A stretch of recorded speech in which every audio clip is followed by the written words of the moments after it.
ললিন গুড়ের রসগোল্লা আমরা কম বেশি সবাই ভীষণ ভালোবাসি এবং এই রসগোল্লাটা সাধারণ রসগোল্লার থেকে খেতে ভীষণ সুস্বাদু হয় এবং সঠিক পদ্ধতিতে রসগোল্লাটা না বানালে নরম তুলতুলে হয় না। মিনু কিচেনে তোমাদের সবাইকে স্বাগতম। আজকের রেসিপিটা সম্পূর্ণ দেখো, তা নাহলে বুঝতে কোথাও অসুবিধা হবে।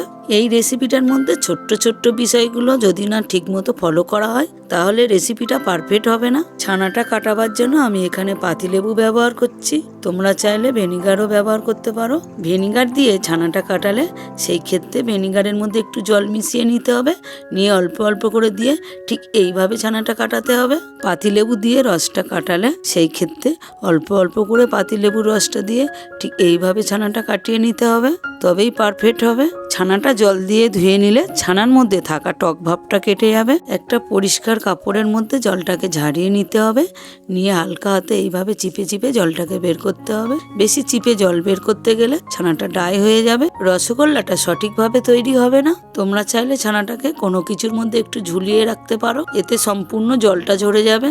ললিন গুড়ের রসগোল্লা বানানোর জন্য আমি এখানে একটা ললিন গুড়ের পাটালি ব্যবহার করছি, তোমরা চাইলে এখানে ঝোলা গুঁড়ো ব্যবহার করতে পারো। এই রেসিপিটার ছোট্ট ছোট্ট বিষয়গুলো সঠিক পদ্ধতিতে ফলো করলে তবেই রসগোল্লাটা নরম তুলতুলে হবে এবং খেতেও অতুলনীয় হবে। প্রথমে আমি পাতলা রসটাকে বানিয়ে নিচ্ছি, তার জন্য আমি এখানে 1 বাটি চিনি ব্যবহার করছি। 1 বাটি চিনি হলে সেই ক্ষেত্রে 4 বাটি জল নিয়ে নিতে হবে। অর্ধেক গুড়টা নিয়ে নিয়েছি এবং অর্ধেক গুড়টা রেখে দিলাম মোটা রসটা তৈরি করার জন্য। রসটা যখনই ভালো মতো ফুটে যাবে তখনই রসটাকে চিনে নেওয়ার জন্য রসটাকে দেখতে হবে কতটা রসটা স্লিপ করছে। যখনই রসটা স্লিপ করবে তখনই জানবে রসটা পারফেক্টভাবে হয়ে গেছে। রসটার মধ্যে ভালো ফ্লেভার আনার জন্য 4টে এলাচ দিয়ে ফুটিয়ে নামিয়ে নিলাম। এবারও মোটা রসটা বানিয়ে নিচ্ছি। মোটা রসটা বানানোর জন্য 1 বাটি চিনি আর সাথে দিয়ে দিচ্ছি 3 বাটি জল, আর অর্ধেক রাখা গুড়টাকেও দিয়ে দিলাম, দিয়ে একসাথে করে ভালো করে একটু নাড়িয়ে দিলাম। ছানাটার মধ্যে থাকা জলটা সম্পূর্ণ ঝরে গেছে। ছানাটা হালকা হাতে একটু চাপ দিয়ে দিয়ে মাখতে হবে, ছানার মধ্যে দানা দানা ভাবটা যাতে না থাকে।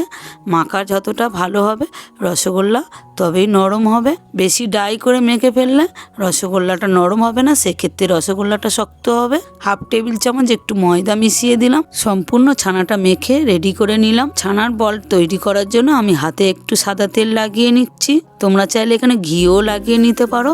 ছানার ডোটা আমি আমার মতো ছোট বড় তৈরি করে নিচ্ছি, তোমরা তোমাদের মতো তৈরি করে নেবে। বলগুলো তৈরি করার সময় লক্ষ্য রাখতে হবে ফাটা দাগ যাতে না থাকে, দাগ থেকে গেলে রসগোল্লাগুলো পারফেক্ট হবে না। ঠিক এইভাবে তৈরি করতে হবে বলগুলো।